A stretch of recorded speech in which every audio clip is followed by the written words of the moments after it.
Mesdames, Messieurs, bonsoir. Bienvenue dans cette session d'information. Tout de suite, les titres. Le Bénin, à l'instar de la communauté internationale, a célébré ce mercredi 1er mai la fête du travail. Que retenir des conditions de vie des travailleurs au Bénin? Vous entendrez dans ce journal le secrétaire général de la Confédération générale des travailleurs du Bénin, CGTB, à ce sujet. Ce mercredi 1er mai, au Champ d'Oiseaux de Cotonou, s'est tenu le lancement officiel du livre intitulé Collection Mieux-être de Unity. C'est une œuvre qui permet à chaque individu de mieux se découvrir. L'interactualité et le sport sont également au menu de ce journal. Bonsoir et bienvenue à tous.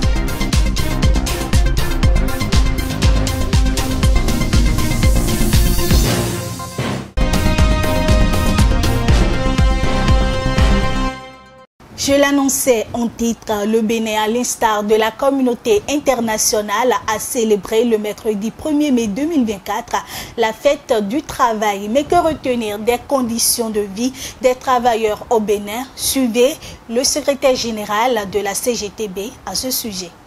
Les travailleurs béninois vivent très mal et ils sont dans des conditions très difficiles. Les revenus et les salaires ne résistent plus, disons, à la dictature du marché. Et naturellement, le panier de la ménagère est vide. Et puis, sur le plan sanitaire, beaucoup de difficultés également d'accès aux soins de santé élémentaires. Et la plupart des travailleurs aujourd'hui qui vont à la retraite au niveau du Bénin, ils y vont avec plusieurs maladies qui sont des maladies dont les traitements sont très onéreux. Et il n'y a pas de prise en charge pour eux. Et même ceux qui sont en activité sont très mal pris en charge. Donc, véritablement, le tableau est assez sombre. Et c'est vrai que nulle part au monde, ça ne saurait être reluisant totalement, mais la situation chez nous est assez dramatique. Le SMIC tel qu'il est aujourd'hui ne correspond véritablement à rien en matière de pouvoir d'achat. Les salaires qui sont faits aux fonctionnaires de l'État ou même aux employés dans le privé ne sont pas toujours à la hauteur des besoins qu'ils doivent satisfaire.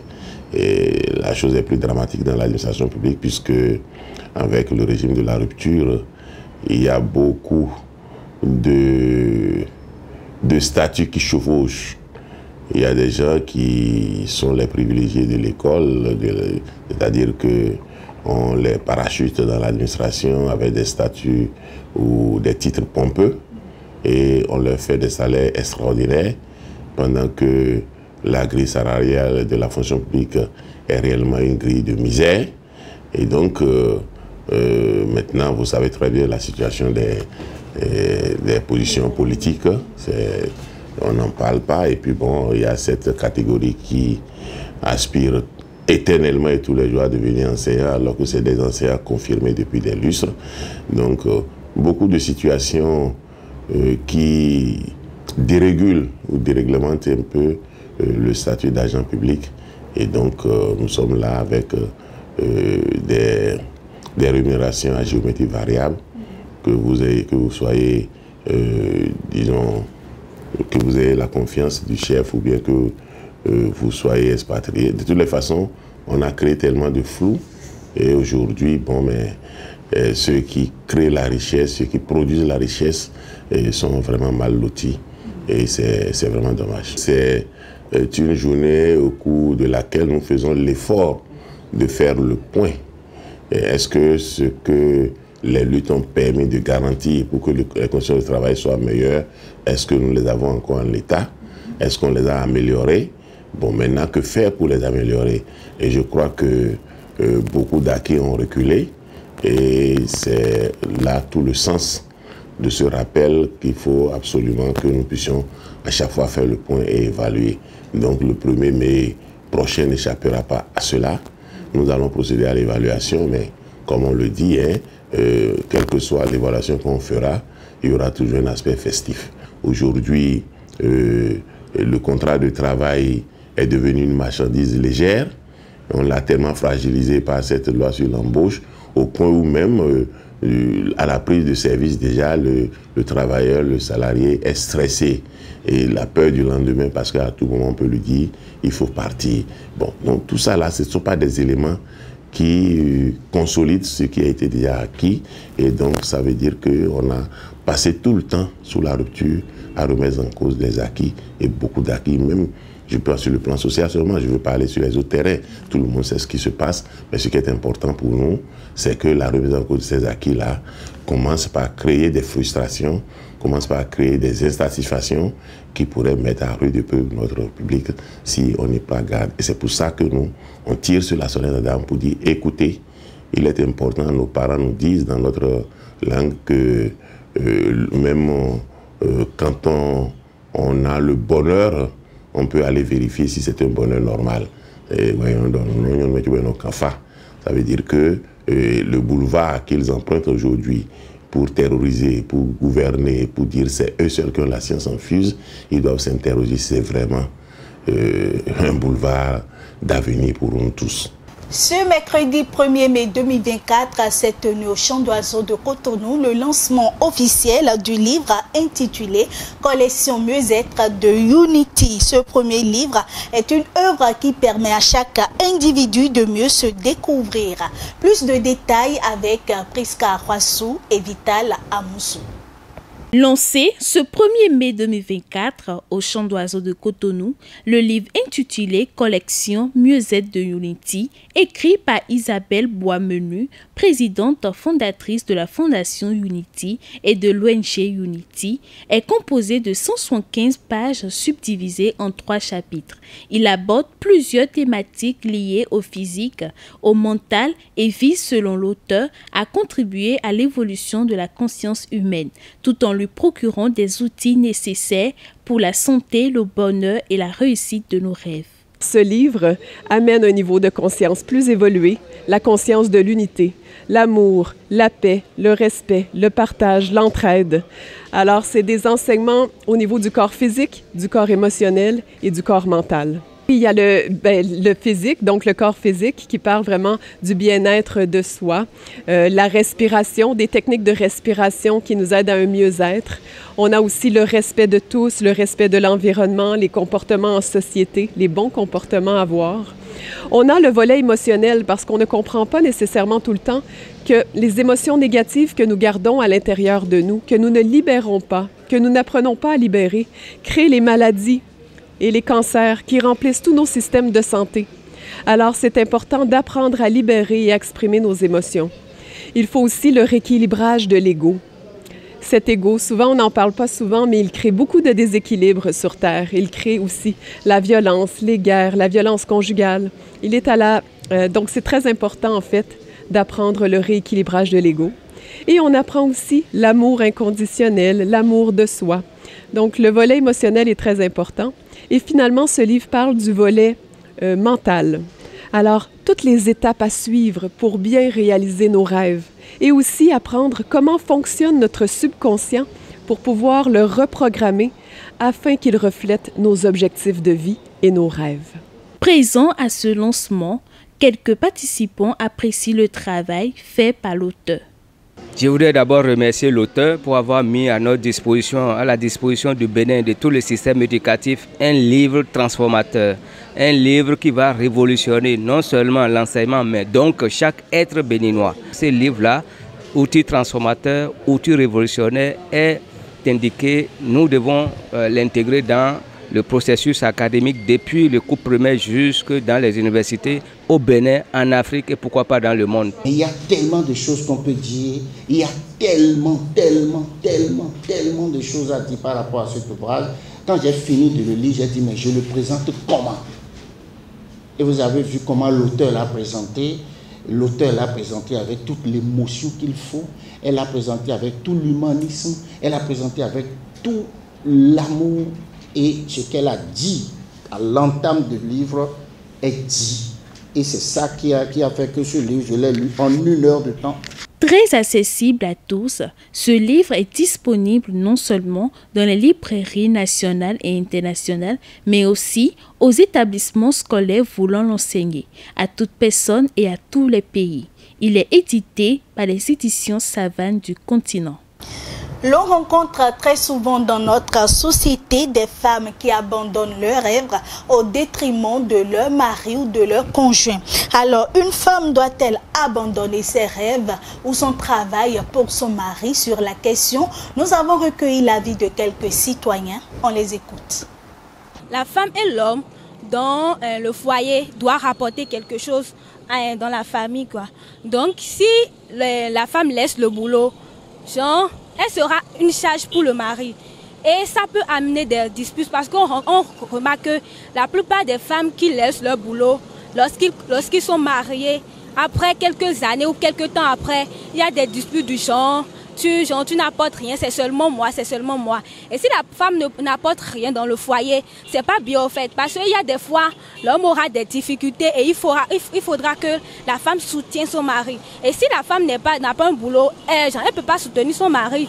Donc, ça a amené des dégâts et tout. Ça dépend du travail. Par exemple, maintenant, le travail de nuit, ça tue les couples à petit feu. Disons, par exemple, maintenant, si ta femme, elle est infirmière ou bien par exemple un truc du genre médecin, elle fait les gardes et tu vas déjà te retrouver des soirs, parfois c'est toi tu prends soin des enfants ou soit de la domestique. À long terme c'est pas facile quoi, tu es un homme, tu as des trucs là et ne pas être tout le temps autour de ta femme c'est pas du tout facile. À long terme je crois que ça crée des problèmes. Même si on ne le dit pas là, un jour ça pète. Non, je ne peux pas abandonner mon travail pour mon mari parce que je n'aspire pas à être une femme qui est à la charge d'un homme. Je veux pouvoir contribuer aux dépenses et je veux pouvoir être indépendante déjà moi-même. Et je pense que même dans la parole de Dieu, Dieu dit qu'il faut travailler et je ne veux pas ne pas obéir à la parole de Dieu. Souvent dans le foyer, l'éducation des enfants est basée d'abord sur les femmes. Les femmes, bon, si les femmes n'est pas là, l'éducation des enfants, ça balance quoi.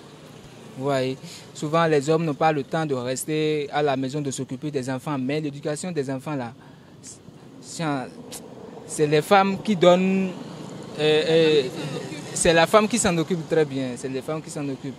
Si la femme n'est pas là, c'est un problème. L'éducation des enfants, effectivement, ça rate. Et elle va exercer son métier, mais ça dépend le métier. Dans une relation, on va faire 50-50 et l'homme doit contribuer à chacun des dépenses et tout. Donc, si moi je donne, lui aussi doit essayer de donner aussi en retour. Et si je n'ai pas un travail, je n'ai rien, je suis à la maison et tout, c'est comme si je suis à sa charge, je suis son esclave et tout. Donc, je dois travailler pour contribuer aux dépenses et autres. Et lui aussi doit donner en même temps que moi. L'augmentation du prix du maïs et de certaines denrées alimentaires suscite depuis peu des interrogations. Au sein des lieux d'échange, la situation devient de plus en plus préoccupante. Prime News TV Bénin a effectué une descente sur le terrain. Suivez ce reportage. Nous sommes ici au marché Saint-Michel de Cotonou. Sur les étalages sont exposés plusieurs produits vivriers tels que le maïs, le mil, le sorgho, l'haricot, l'arachide et bien d'autres. Mais force est de constater que le prix du maïs est celui qui attire plus les attentions. Dans ce marché, comme dans le marché de Ménonté, le prix du maïs a drastiquement augmenté. De 200 voire 250, le maïs est aujourd'hui à 400 francs. L'augmentation vertigineuse du prix des produits de première nécessité ne laisse indifférent ni vendeurs ni acheteurs. Le sac c'est à 34 000 francs maintenant et la mesure est à 350. Avant le sac, bon, je dirais l'année passée seulement le sac on a vendu ça à 19 000, 20 000. On vendait ça à 20 000. Si c'était trop cher là c'est à 22 000, mais aujourd'hui c'est à 34 000. J'ai demandé le prix du maïs rouge. On m'a dit 450 francs et celui du blanc, 400 francs. Moi, je ne peux pas acheter cela. J'ai dû me retourner car c'est une chose très étonnante. Avant, on l'achetait à 200 francs et 5 mesures suffisaient pour toute la famille. Maintenant, c'est à 450 francs, 400 francs. Comment allons-nous s'en sortir? On achète le sac à 18 000 et on vend ça à 200. 24 000, on vend ça à 300. Le kilo. Maintenant, c'est augmenté. Mais à quoi est due réellement cette situation? Le défenseur des droits des paysans expose ici quelques raisons. Dans la politique agricole du Bénin aujourd'hui, il y a des filières qui constituent des priorités du gouvernement. Et ces priorités, ce n'est pas des cultures vivrières. C'est le cajou, c'est le coton, c'est le karité. C'est ces genres de choses qui, oui, peuvent amener des devises dans le pays. Mais ça ne nourrit pas directement les populations. Des femmes nous ont dit, paysannes, nous ont dit que nous avons constaté les inondations. On a eu des inondations pendant longtemps, plusieurs mois, il n'y a pas encore longtemps. Ces inondations ont abîmé, endommagé toutes les cultures et les récoltes étaient très mauvaises. D'autres paysans nous ont dit, si vous allez, parce qu'ils sont déjà maintenant habitués à l'usage de l'engrais chimique, si vous allez chercher l'engrais chimique, vous faites des rangs interminables, si bien que vous n'avez pas le produit au moment où vous devez l'appliquer. Ils ont dit également que la transhumance, comment des gens peuvent aller passer de l'argent. Ils ont passé de l'argent pour faire leur champ. Et chaque fois, de manière répétitive, des bovins viennent dévaster tout sur leur chemin. Il n'y a pas de solution. Et pour améliorer un tant soit peu la situation, il lance cet appel. La situation face à laquelle nous sommes aujourd'hui n'est pas unique au Bénin. Mais chacun doit faire face à sa situation. Ça veut dire que le Bénin doit changer de fusil d'épaule, changer de stratégie pour dire oui, nous voulons des produits de rente, des produits d'exportation pour gagner beaucoup d'argent. Mais beaucoup d'argent ne nourrit pas tout le monde. Néanmoins, le gouvernement béninois ne cesse de multiplier ses actions afin d'améliorer les productions au Bénin. L'augmentation donc de la capacité de production céréalière s'avère indispensable pour assurer la sécurité alimentaire de tous les Béninois.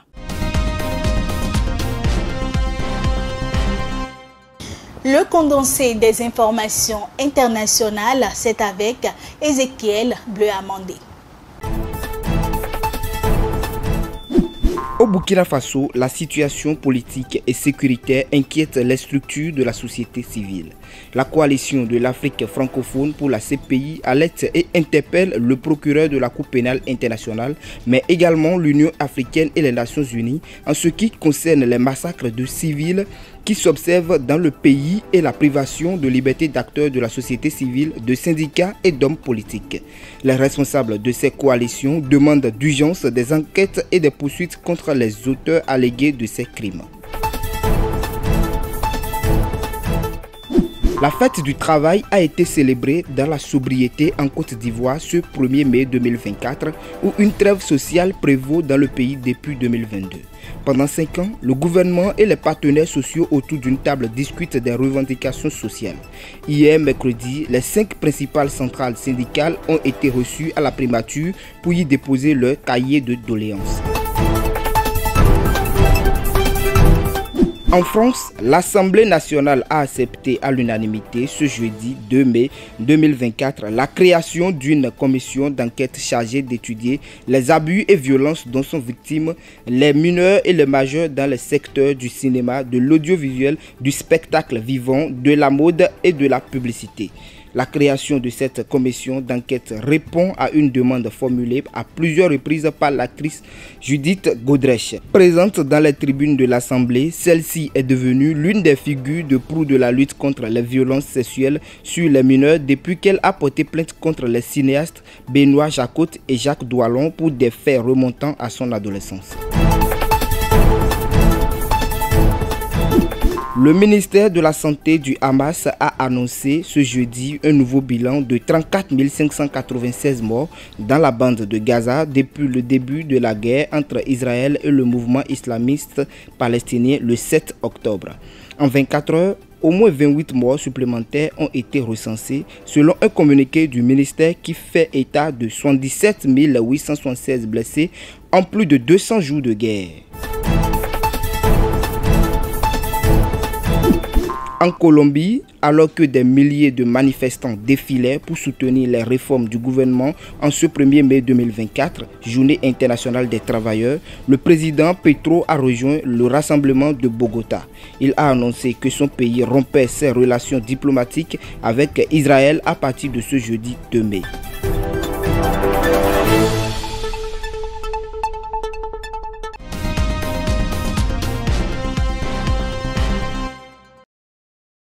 En sport à présent, lors de la première manche des demi-finales de la Ligue des Champions, le Real Madrid et le Bayern Munich ont livré un affrontement captivant, se neutralisant sur un score de 2-2 ce mardi, mené 1-0 à la mi-temps par le Real Madrid. Le Bayern Munich a renversé la situation avec brio, notamment grâce à un magnifique but de Leroy Sané et un penalty converti par Harry Kane. Ce n'est qu'à la 83e minute que Vinicius Junior a pu égaliser sur penalty suite à une faute commise sur Rodrigo. 24 heures plus tard, dans l'autre demi-finale, le Borussia Dortmund a créé la surprise à domicile face au Paris Saint-Germain sur le score de 1-0 grâce à un but de Füllkrug à la 36e minute. Malgré la domination du club parisien, les hommes de Luis Enrique n'ont pas réussi à concrétiser leurs occasions. L'issue des matchs, retour des demi-finales, s'annonce donc très électrique. Et c'est sur cette note sportive que nous mettons un thème à ce journal. Merci de nous avoir suivis et à très bientôt.